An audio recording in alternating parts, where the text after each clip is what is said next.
What's next for Bivol? I hope it's Beterbiev. I think it's got to be Beterbiev. Or for Bivol's sake, I'm sure he hopes it's Canelo because that comes with a mega payday. Mega payday. I mean, probably I would guess 5 to 10 times what he would get for fighting anyone else. Maybe 5 times what he gets for Beterbiev. But Beterbiev to me represents the most dangerous fight for both of them, for Bivol and Beterbiev. I mean, I think that that's pretty even money from my perspective, but what really matters is the opinion of the expert. So what do you think? What are the odds, Bivol, Beterbiev, if you had to make the line right now? Well,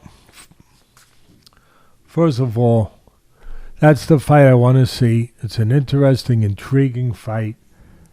I would say Beterbiev, just like Bivol, have not learned how to lose. They're both undefeated. The difference with Beterbiev, he's knocked out everybody.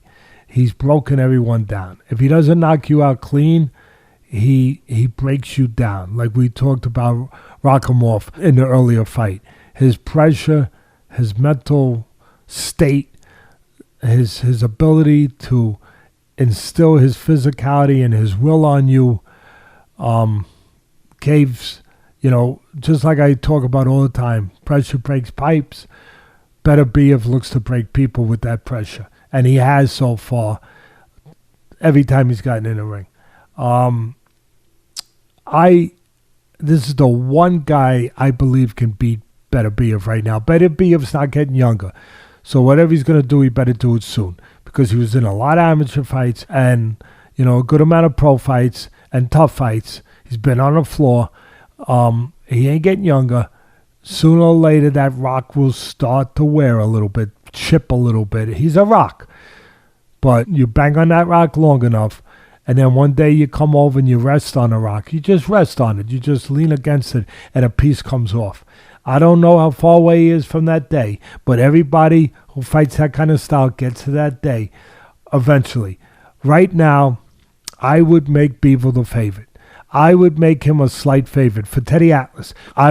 My money, if I had to bet on it, I'd rather watch it than bet on it. But if I had to bet on it, I'm betting on Bivol.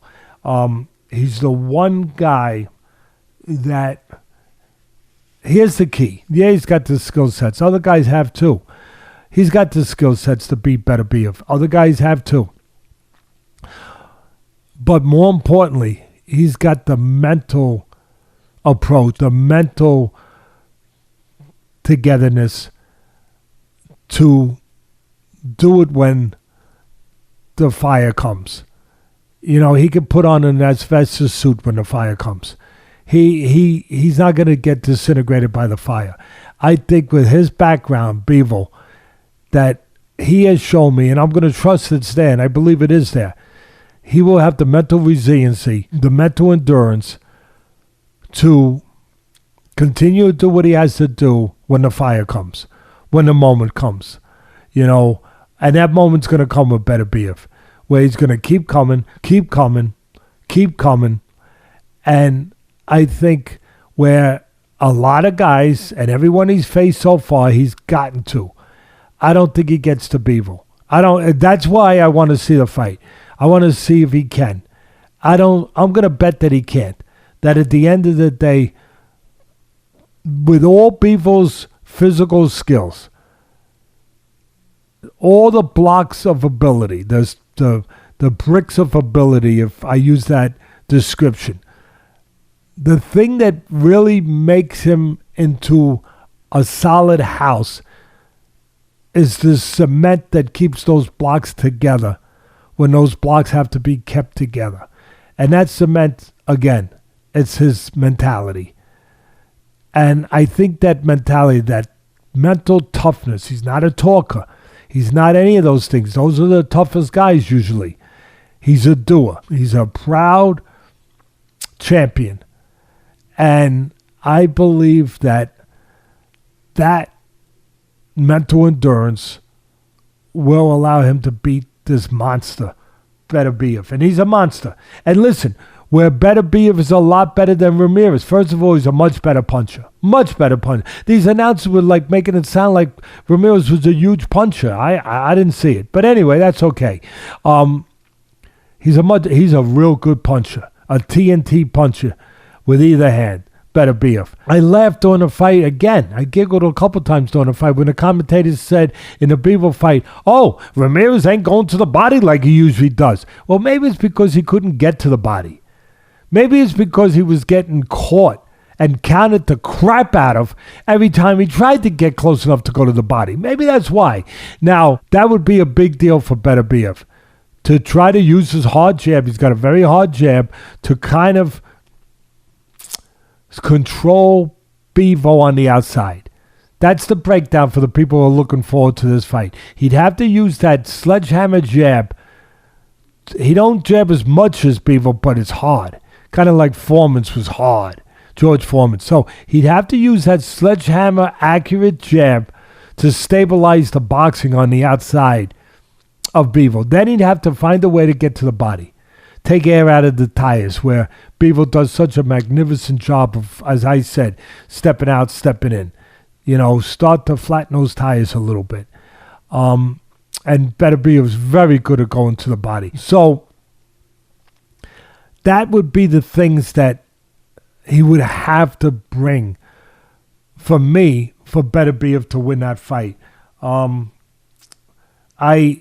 really would love to see that fight. I don't want to see Bivol Canelo. I know the great Mexican fans out there want to see it. I don't want to see it again. I'll tell you why. First of all, the more competitive fight, I think, is the one I just said. And I think most real boxing fans would agree with me.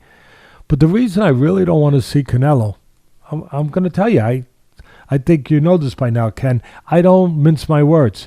I don't get afraid of what I'm going to say and people ain't going to like it. I say what I believe.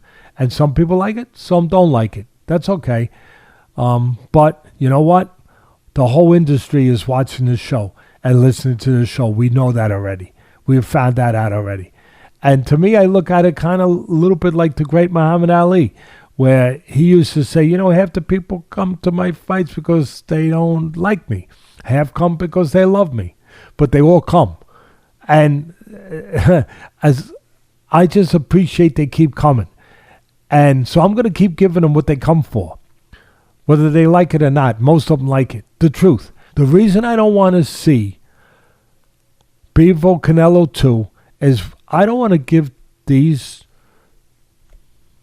judges that can be crooked sometimes, I don't want to give them another shot at robbing them, because they tried the first time, even though they couldn't, because it was so one-sided. I probably had that fight, if my memory serves me correctly, Ken, and you can help me with this. You could chime in here, tell me what you thought. But I probably had it 10 rounds to 2 or 11 rounds to 1 for Bivol. I couldn't see Canelo winning more than 2 rounds. And they had it close. Even though it was unanimous, they had it much close. And I don't want to give them another shot. I really don't. I don't want to, if you get your house robbed or almost robbed once, right? What do? You put an alarm system in, Ken. If you catch people trying to get into your house, you don't say, "Oh yeah, I'm going to leave the door open," like I did. No. You're going to lock the doors. You're going to put padlocks on the doors. You're going to get an alarm system. You ain't going to make it easier for them to rob you again. They already showed 100%. You what they want to do. If it was any opponent other than Canelo calling for a rematch, the entire community, the entire boxing world would be saying, why would you deserve a rematch? You got beaten a one-sided fight, and it wasn't even competitive. But because it's Canelo and he brings the audience, people will entertain it. And I don't blame Bivol for doing it. But you're right. Why subject yourself to the potential to have a close fight 100%. That you're definitely going to get robbed? You know that they're going to rob you. And Everyone knows it. I think they can probably even laugh about it at the presser. So I agree with you. I don't want to see I'm going to go further down the road because the people want me to, expect me to. I'm going to break that fight down. I'm afraid that Canelo could possibly make it look a little closer now that he knows more about what Bivol. He's not going to win. But now that he knows more about what Bivol's about, and like I said, sometimes Bivol idles in the driveway. He doesn't get on the highway and go 70 miles an hour. He idles a little bit. And then he gets on the road, he goes 50 to conserve gas. You know, he doesn't go 70 and 80 just to go, just to hit the gas. He only goes when it's time to go. And because of the conservatism in him, maybe Canelo learned a little something from the first time. He jabs a little bit more. And maybe, you know, he adds a little something to his game where maybe he'll feint a little bit more, you know, to make Bivol make that little step out a little too soon. Maybe Canelo will learn from Bivol and change range a little bit on Bivol and not stay in the range he did so much the first time where he got combinations tattooed on his head later in the fight. Maybe he'll learn that. But most importantly, he'll try to take advantage of the spots where Bivol's not hitting the accelerator, even though he's winning, even though he's leading. And he'll try to BS the audience. He'll try to BS the judges. And the problem with these judges, you don't really have to BS them. They're on your side already. They're in already. You don't have to give them an excuse. See, I'm afraid he could give them an excuse to rob him. The problem, these judges that want to give it to Canelo, you don't have to give them an excuse. You don't have to give them an excuse. They got the excuse. You're the golden goose. You know, they're going to take care of you. So, at the end of the day, for all those reasons, I want to see Beterbiev and Bivol. I don't want to see a guy who lost so convincingly get another shot at it. He didn't earn it. And get another shot at it when other fighters should get that shot. And another shot again with the system. The system. Not the fighters. Another shot to beat the system where the judges could just screw Bivol.